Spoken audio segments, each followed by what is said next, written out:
As I travel around the country, I tell people if you have a job, join a union.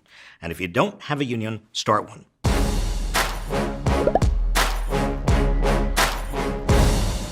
You see, it all comes down to the balance of power between business and workers. You strengthen the middle class by strengthening unions.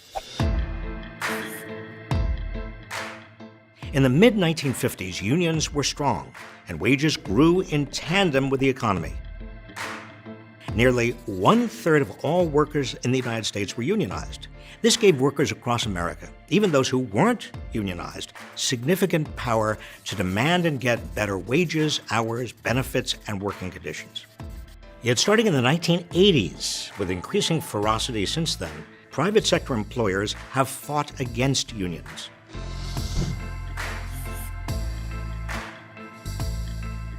Corporate raiders demanded that companies boost share prices by busting unions and moving to non-union states.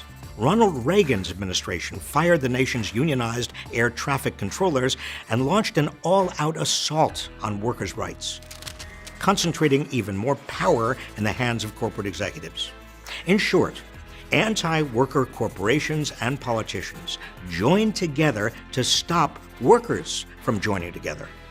We now know that as union membership declined, middle-class incomes shrank. The two trends are the exact mirror images of each other. The wealthy and big corporations continued to take a larger share of the nation's wealth, while workers were left behind. Unions balance the power of workers with corporations by allowing workers to join forces to get a fair share. As an individual, your voice is limited, but there is power in numbers. Today, unions are more important than ever to the survival of the middle class. Corporations have tremendous power over our lives, dictating everything from bathroom breaks to health care for millions of Americans.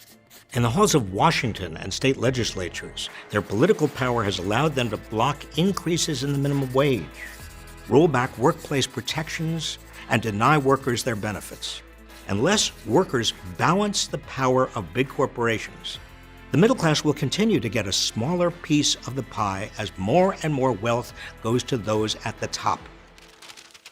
Unions are also essential to the workplace of the future. Workers must contend with the forces of globalization and technological change. With the stroke of a keyboard, executives can now send jobs overseas. Automated technologies threaten to replace workers in every sector of the economy, making jobs less and less secure. Without unions, workers will be completely at the mercy of these trends. This isn't just a theoretical argument. The tangible, real-world examples of how unions make workers' lives better are everywhere you look. Hospitality workers were able to secure raises and job protections from Marriott, the world's largest hotel chain, because of the power of their union. Disney employees secured a $15 an hour base pay after years of opposition from management. JetBlue's flight crews have unionized to negotiate better wages and more flexible schedules. We must continue to expand unions to restore balance to our economy. In 2017, more than 250,000 additional American workers joined unions, and research shows almost 60 million more workers would like to join if they had the opportunity. Public approval of labor unions is at 62%, a 15-year high.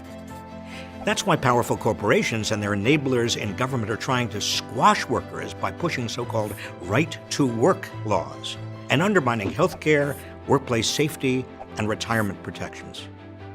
We have the power to overcome these attacks. If you want a better life for you and your children, join a union. And if you want a better America, support unions. What do you think? If you aren't in a union, why not? Let us know in the comments. If you found this video informative, be sure to also watch our video on why right to work is wrong. And as always, be sure to subscribe to this channel for more videos like this one.